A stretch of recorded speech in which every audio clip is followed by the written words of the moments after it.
All right, so good morning and welcome to the chapter 6 of our discussion this morning under art appreciation.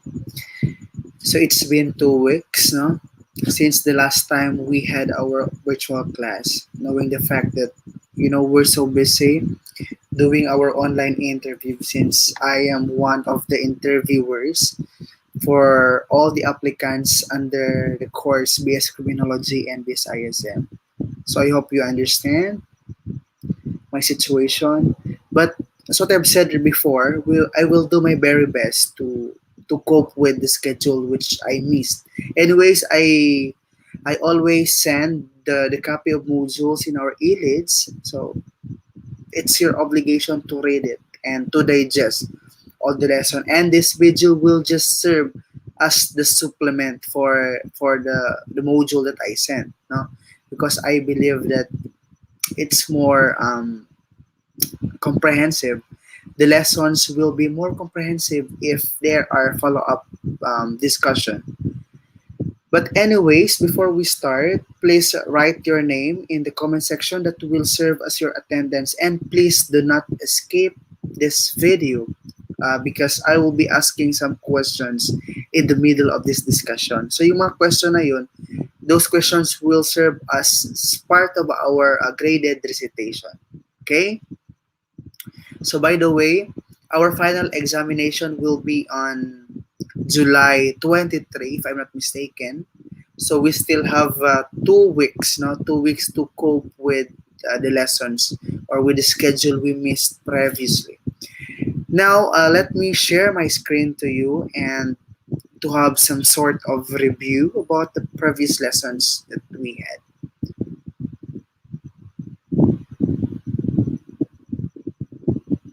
So now I am about to share my screen.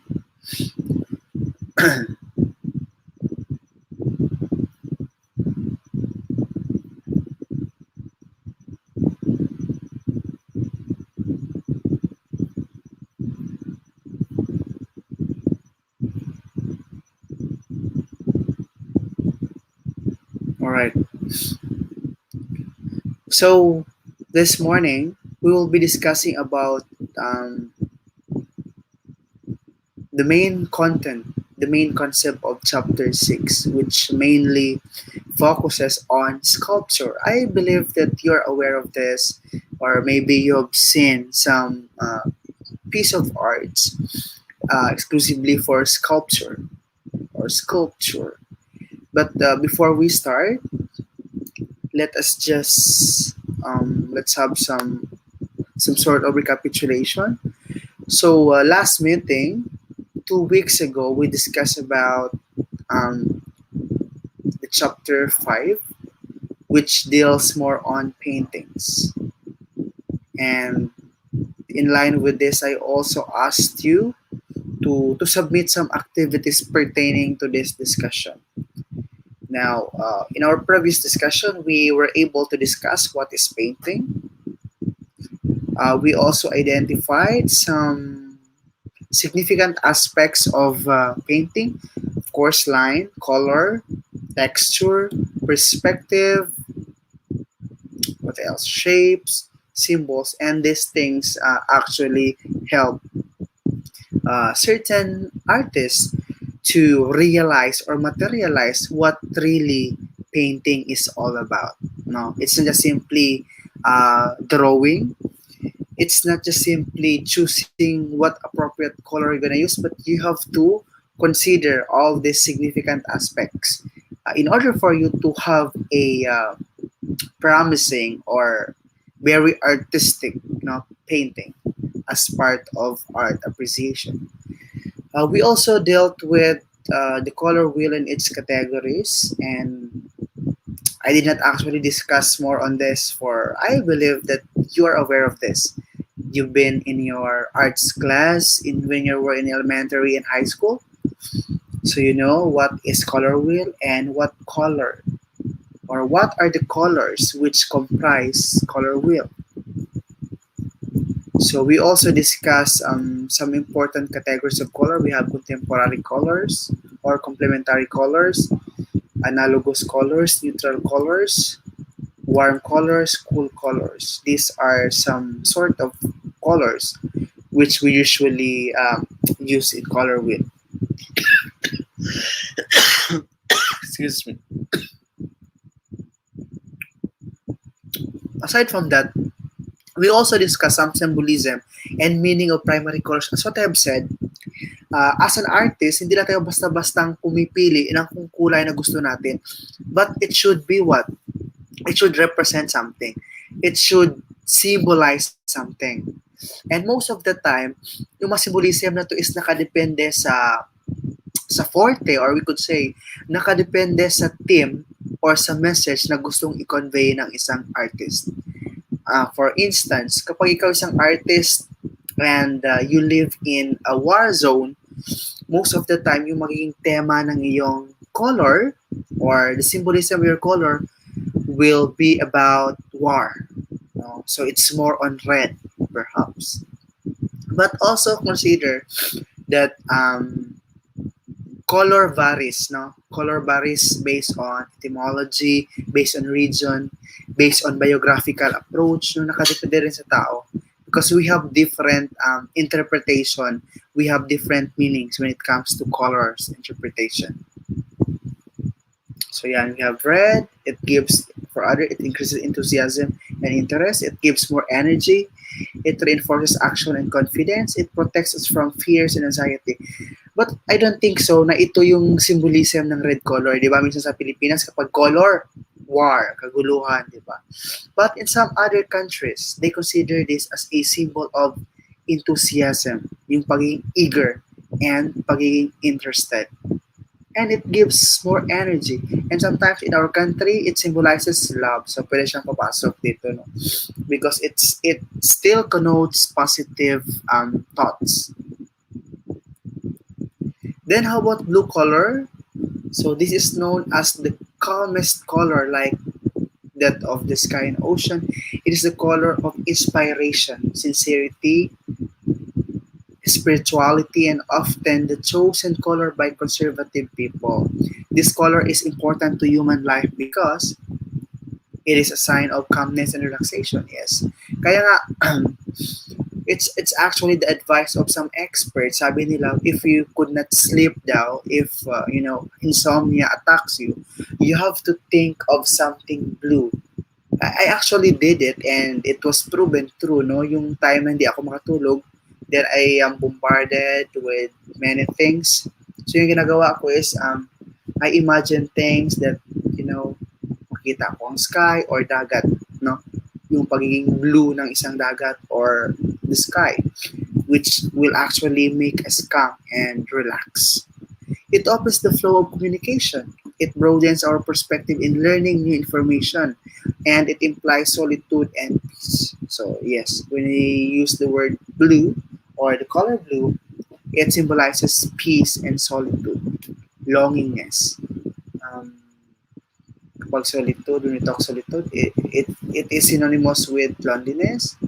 Siguro, but we will take it positively, no? Solitude, kasi nga it is being combined with peace. Therefore, siguro, what does it mean here? Ang meaning ng solitude ito is pagiging relax siguro, pagiging malayo, peace, malayo, like tahimik, that you are far from any conflicts, any war, something like that. So in short, the color blue really represents positive things, no? Positive things, positive thoughts, positive ideas, and even new learning or new information. Now, how about yellow color? This is considered as the easiest color to recognize. Its symbol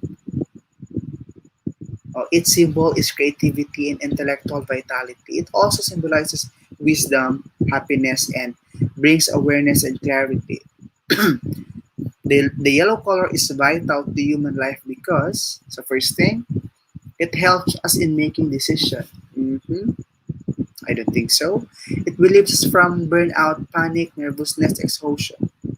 So ibig sabihin, when you think for a color yellow, parang it removes our, exhaustion, yung pag sobrang pagod natin. But as what I've said earlier, this is actually general idea, but sometimes it depends upon the taste of the artist. No? Kasi bawat artist naman may kanya-kanyang choice of color. May kanya-kanyang hugot sa buhay. Therefore, we could apply here this what we call biographical approach. Now, when you say biographical approach, ito yung approach na ginagamit ng isang artist, papatula nga paawit mo that it represent his life. Kung anong nadaanan niya, I mean, what he has experienced in the past, he would actually apply it and all the things he's gonna do, in all the things that he would actually create, no? So for example, ako, yung pinagdaanan ko is sobrang lungkot. Therefore, makikita ko sa mga piece ko, yung mga painting ko sobrang lungkot. Or when I create poems or stories, song, sobrang nakakalungkot. Because that's my experience. That is my biographic, based on my biographical experiences. Now, it also sharpens our memory and concentration skills. It protects us from depression. So, whenever you are stressed or depressed, so you might think about color yellow kasi nga it protects us from depression. And I guess I don't have to discuss this, but these things are really self-explanatory. So, medium in paintings, alam na natin, we're using oil, pastel, acrylic, watercolor, ink, encaustic, fresco. Anyway, you can use your Google na lang to, if you're not aware of this, kasi these are means, no? Ito yung mga ginagamit sa arts. And I believe some of these pieces or some of these things is nagamit nyo na because you are an artist. Sabi ko nga, we are all artists in all in the very simple ways that we can. No? Lahat man tayo artist in our own simple ways, in our own creativity. Enamel, spray paint, tempera. We also have here classification of painting styles like,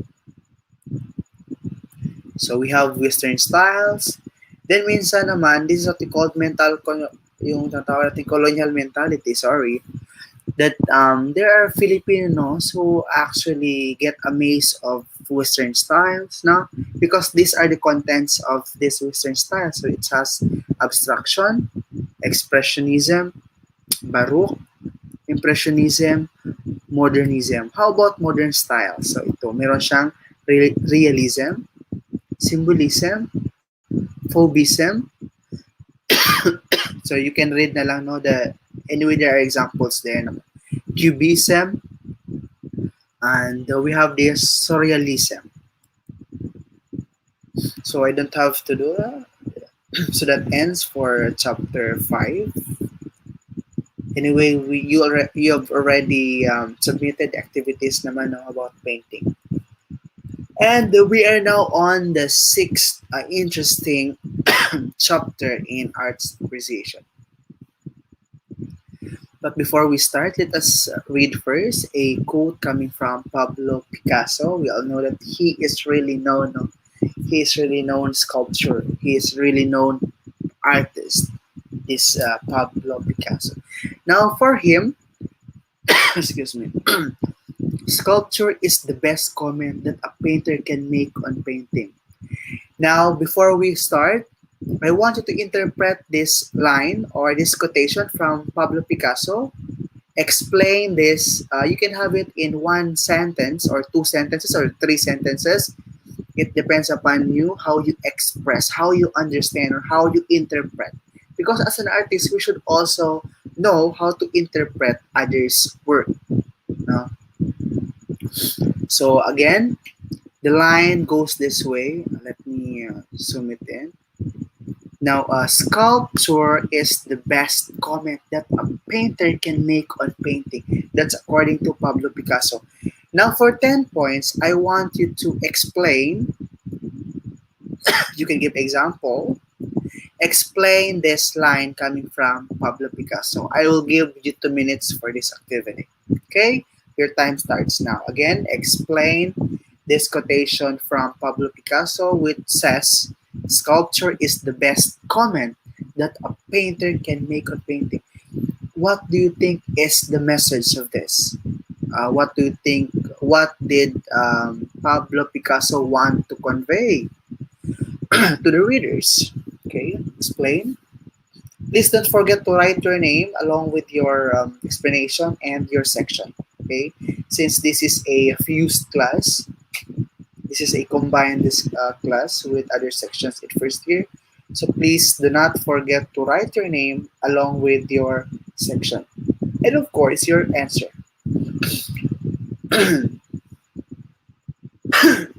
Okay, 1 minute left.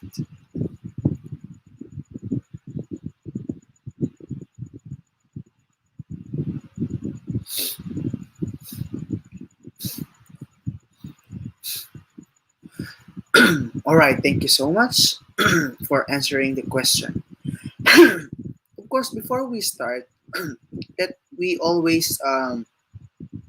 should always start our class with an objective. So these are the learning objectives of this discussion because these objectives will guide us along our discussion.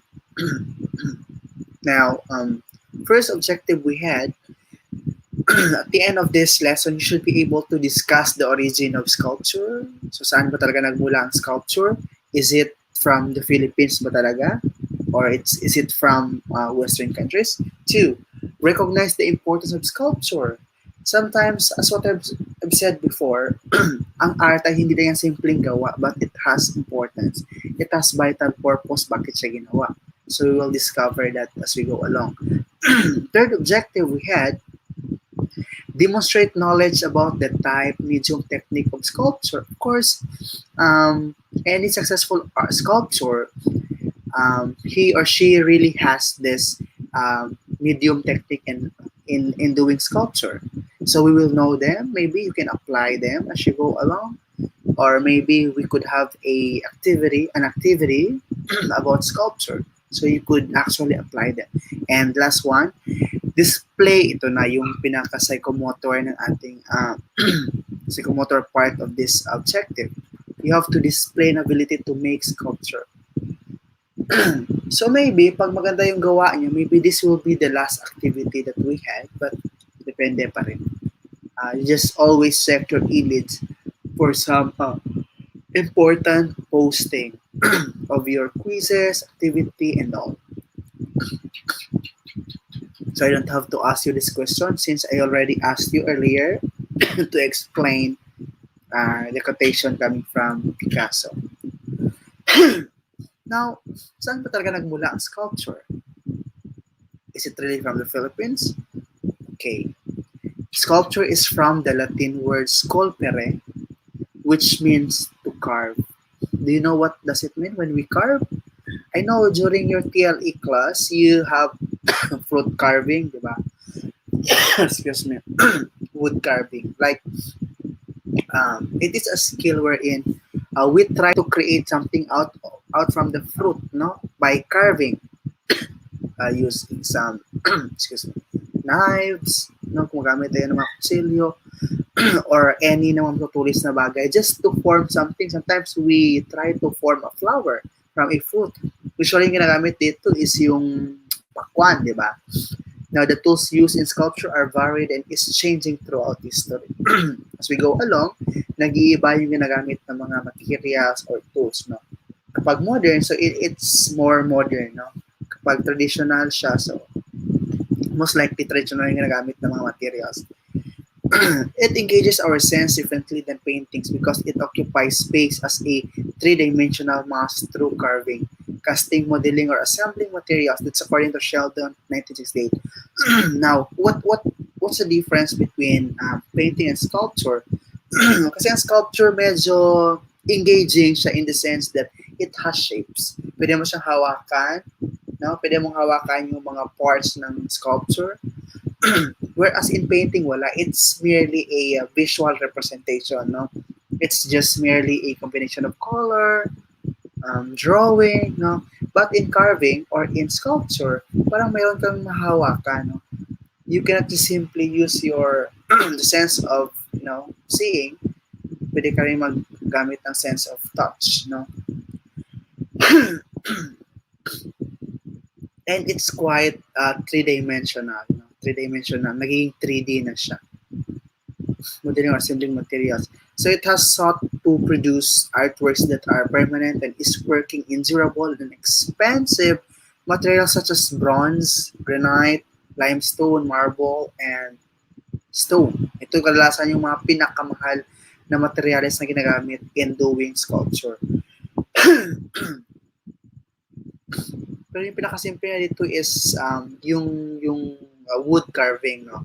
Kadalasan ito yung ginagamit ng mga Pilipino because it's easier than carving some bronze, granite, limestone because it takes some effort. It takes time, especially sa marble, no, mahirap.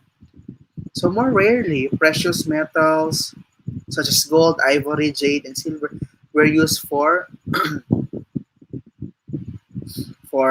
chryselephantine works.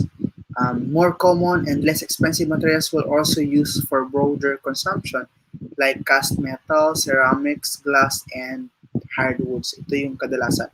But they have different functions naman. Depende na rin sa taste ng artist and depende na rin sa intent ng artist.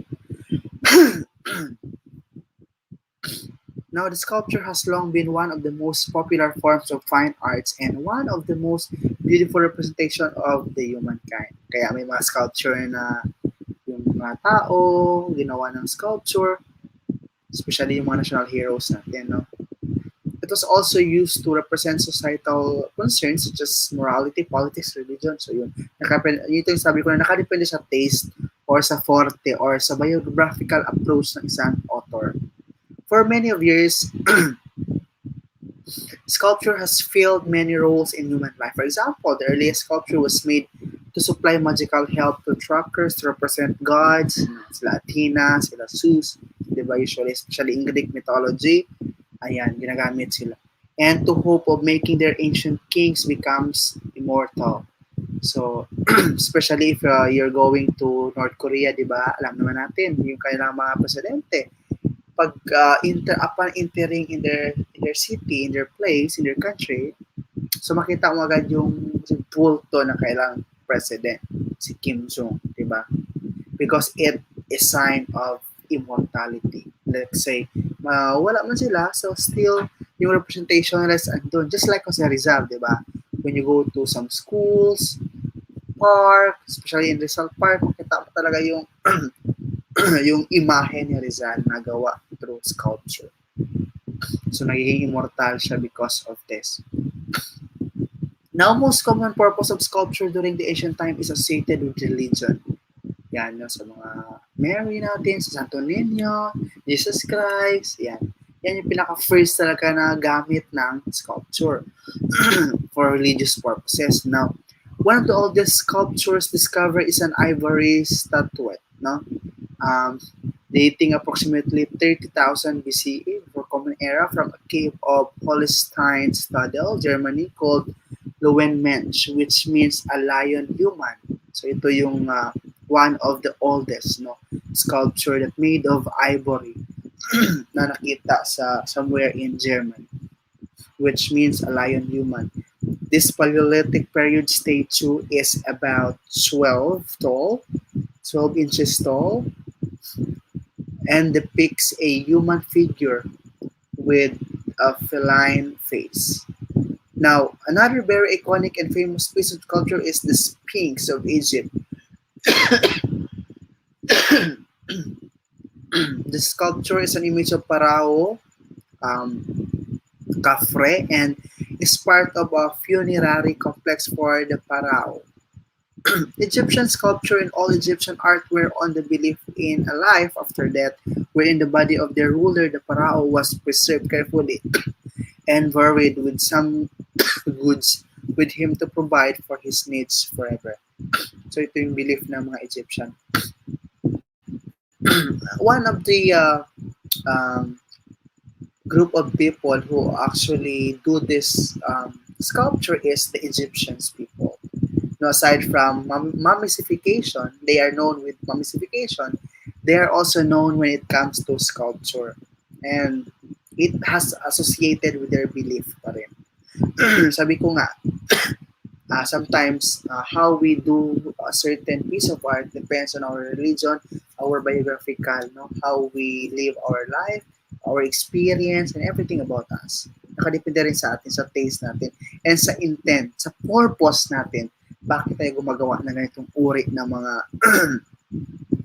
art, no? Now, the Egyptians often combine features from various creatures to symbolize ideas. For example, the head of the pharaoh or Parao Khafre is added to the bowing figure of a lion to form the Great Sphinx.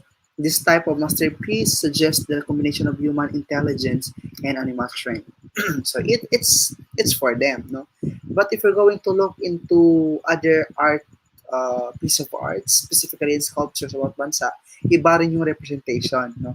Dito naman is it's a sign of human intelligence and animal strength for them. Now, the Great Sphinx of Egypt is an enormous sandstone sculpture measuring 240 feet long, taas, and 65 feet high. Sobrang taas. Ito yung isa sa pinakasikat na sand sculpture na gawa sa bato, sandstone. Now, ano ba talagang kahalagahan ng sculpture? It's just simply a representation of human lives lang ba? Or representation of human's talent? So let's find out. Now, the sculpture is a perspective regeneration of reality through the use of three-dimensional form. Take note ha, perceptive regeneration of reality. So it deals with reality. It talks about the reality. So kung ano nakita ng isang artist sa paligid niya, he or she makes some sculpture because it talks about the reality.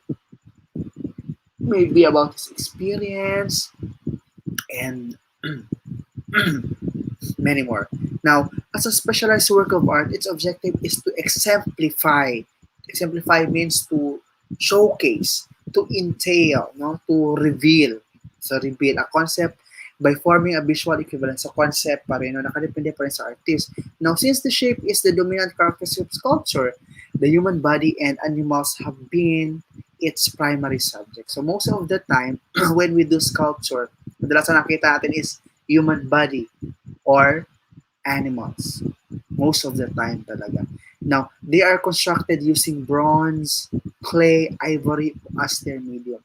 So basically, ito yung mga ginagamit ng mga materials in doing sculpture. And then yung bronze, clay, ivory as their medium.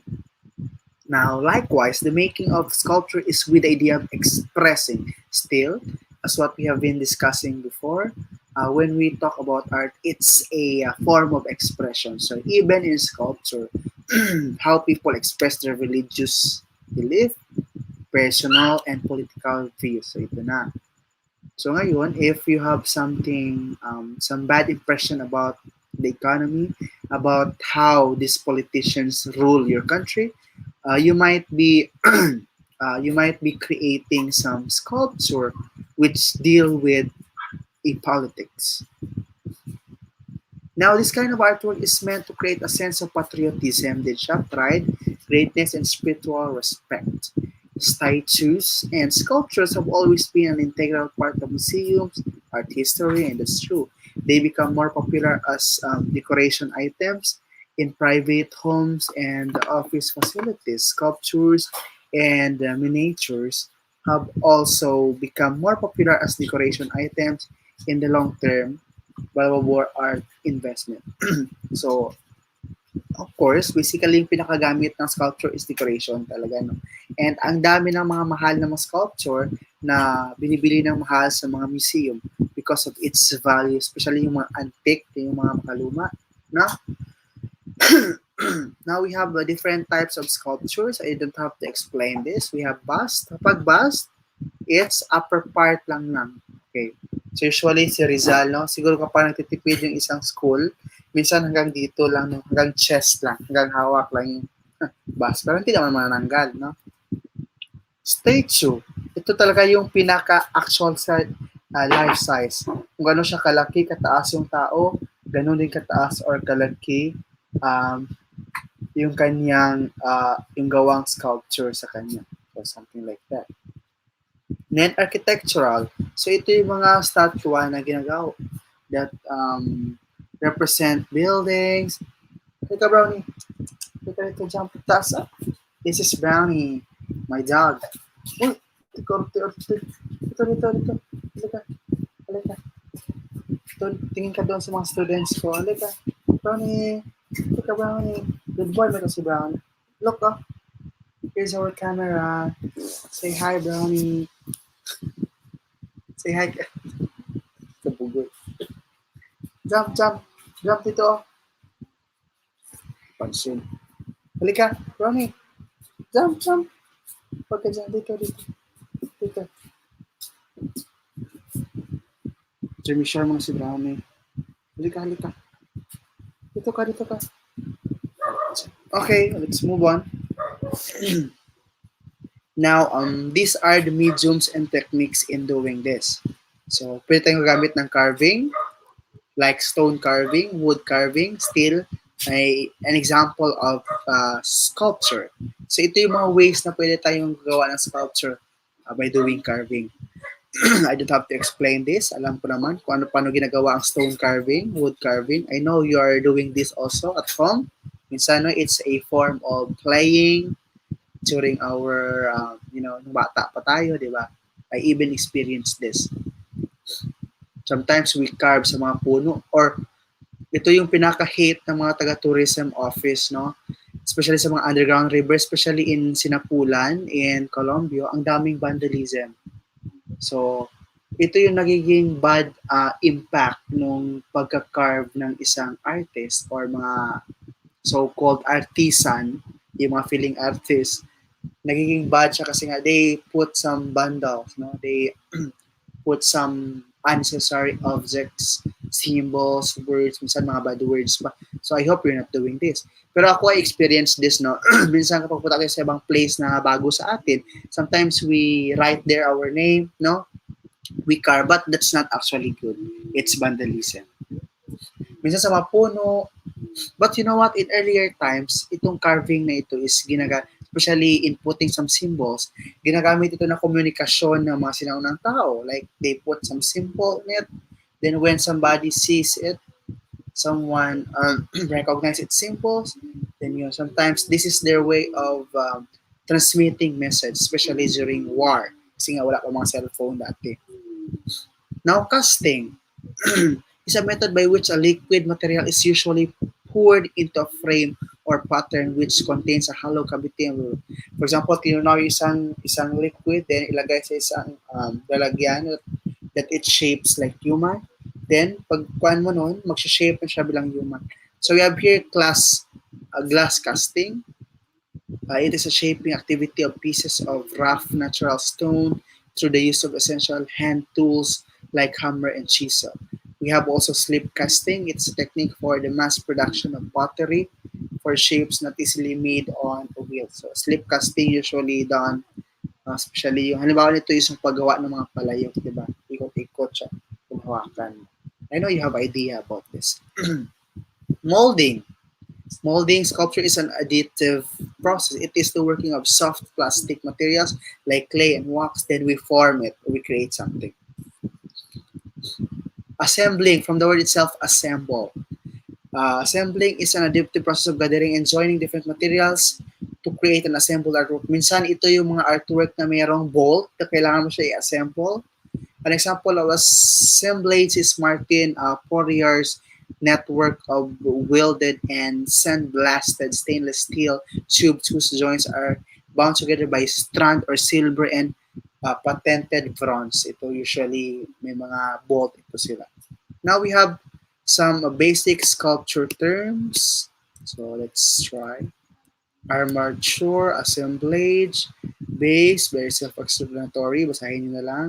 Craftsmanship, plaster of Paris, freestanding, manipulation, and replica. So that's it.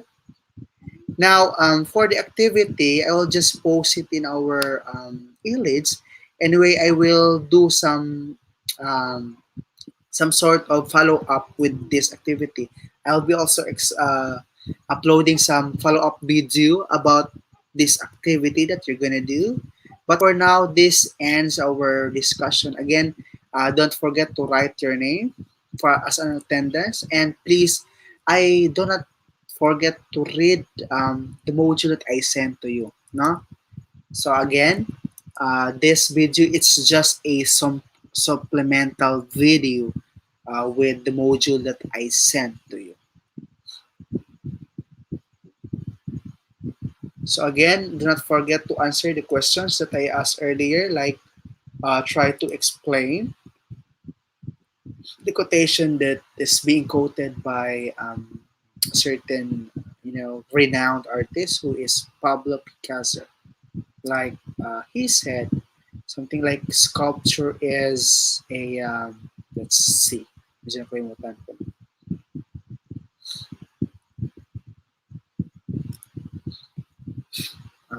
For him, yeah.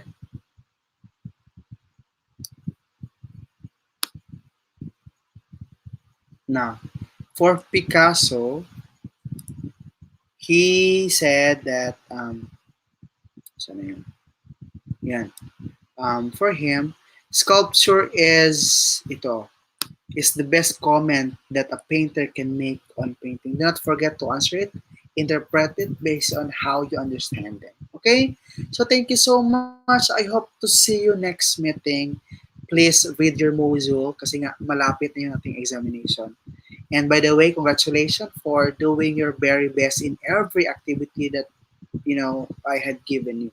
You don't know how proud I am, how happy I am, knowing that all of my students are doing their best. And my congratulations to everybody. Like I really observe that everybody is doing his or her best in every activity, and I commend you with that.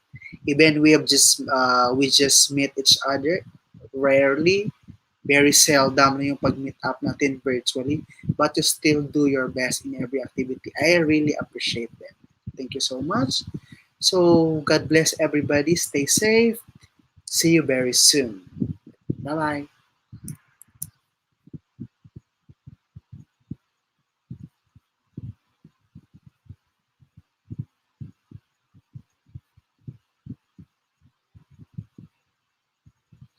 So again, activity will be sent or will be posted in our e-leads. Okay? Thank you so much. God bless.